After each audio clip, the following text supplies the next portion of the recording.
E nesse teu mundo aí, né, que você foi se encontrando na escrita, na leitura, né, e tudo isso, como nasce o ninho narrativo? Em que momento, assim? Porque eu não acredito em mágica. Eu não acredito assim, um dia eu estava sentado olhando para o horizonte e aí caiu uma maçã e eu descobri a lei da gravidade. Isso foi bonitinho lá, né, com a ciência. Mas assim, quando você percebeu que o ninho já estava aí dentro e que ele precisava só de uma estrutura, de uma organização, né? Quando é que foi essa virada de chave? Eu costumo dizer que toda criação de projeto, método, campanha, narrativa, ela respeita a natureza, sempre.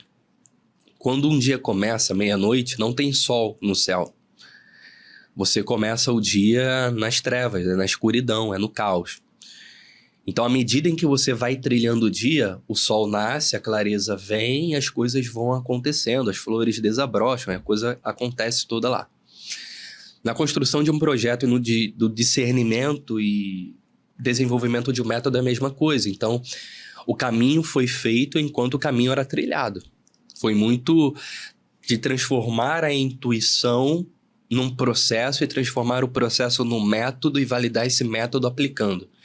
Então, nesses últimos anos, trabalhando com a escrita, testando um pouco de cada coisa, eu via que no mercado digital, no marketing, por exemplo, é um mercado muito curioso, porque a galera pega uma coisa e muda o nome, muda uma vírgula e acha que descobriu a pólvora, né? E aí cria coisas que são as mesmas coisas de sempre, só que com um nome diferente e assina como se fosse uma coisa autoral. Eu nunca concordei com essa coisa, sempre essa cultura do mais do mesmo. Então eu via que ao criar uma narrativa, não bastava eu criar uma campanha que vai começar em fevereiro e vai terminar em abril. É preciso que essa campanha faça parte de um universo em que, quando essa campanha for ela iniciar, a audiência que consome e vive nesse universo não estranhe. Que não tenha a sensação de que, beleza, chegou a hora dessa pessoa vender alguma coisa para mim. Mas que seja natural, que seja um movimento mais suave, que seja, cara, quando viu, já era. Quando viu, vendeu. Então, o ninho narrativo, ele surge da junção de várias coisas que isoladamente são irrelevantes. Quando a gente olha, por exemplo, o logotipo do ninho narrativo, o ninho narrativo ele foi inspirado, por exemplo, no ninho de uma águia. Quando você pega e observa o ninho de uma águia, a águia ela junta vários elementos que isoladamente são irrelevantes. Paus, pedras, gravetos, folhas secas e tal. Ela dobra, corta, amassa, enfim, embola. Todas essas coisas que isoladas são irrelevantes para que num contexto forme uma estrutura firme o suficiente, coerente, para ela depositar os seus bens mais preciosos, que são seus ovos. É assim, a analogia é essa. Então, como é que funciona um ninho narrativo? É a junção de várias coisas que isoladamente são irrelevantes. A gente vai falar sobre rituais de marca, a gente vai falar sobre persona, a gente vai falar sobre nível de consciência, vai falar sobre posicionamento, vai colocar um pouco de arquétipo, vai colocar o storytelling aqui, o banco de histórias da marca, das pessoas que envolvem a marca, vai colocar um pouco de valores, vai colocar um pouco de crença, vai colocar um pouco do que eu gosto, vai colocar um pouco de inimigo comum, vai colocar um pouco do que eu detesto, vai colocar coisas que eu admiro no mercado, vai colocar coisas que eu odeio no mercado, vai colocar projeções para o futuro, vai colocar referências do passado. Então, quando você pega essas coisas que isoladamente são relevantes e junta, aí você tem um projeto que é coerente. Então, o ninho narrativo surge dessa necessidade de ter clareza. Essa necessidade de ter uma clareza que faz parte de um contexto organizado, de um universo.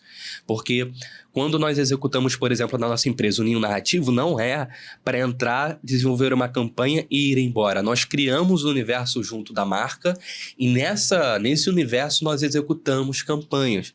E aí sim, as campanhas vão ter início, meio e fim e tudo mais, mas o ninho narrativo, ou seja, a narrativa da marca, ela tem um começo, mas ela não tem um fim. Ela é uma construção ad eterno. Então, apesar de ser uma construção viva, ela tem um ponto de partida. Ela não tem um fim. O fim da narrativa é quando chega o fim da marca.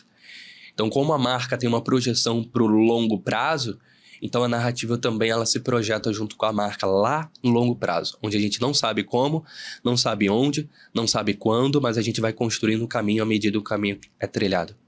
E o Ninho ele também é adaptável no sentido de que ninguém é escrito em pedra, né? Ou seja, nenhuma marca é registrada em pedra.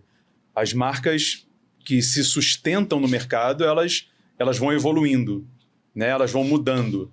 Se a gente olhar para a nossa empresa mesmo, né? Em 2020, quando ela foi fundada, e olhar hoje para a Anjo, a gente pode dizer que é praticamente outra empresa. No sentido que, assim, a gente tem a mesma essência, só que você vai ornando com coisas diferentes, porque você vai chegando... Me parece que quanto mais próximo da nossa essência, a gente vai se libertando daquilo que é mais acidental, né? E isso vai transformando.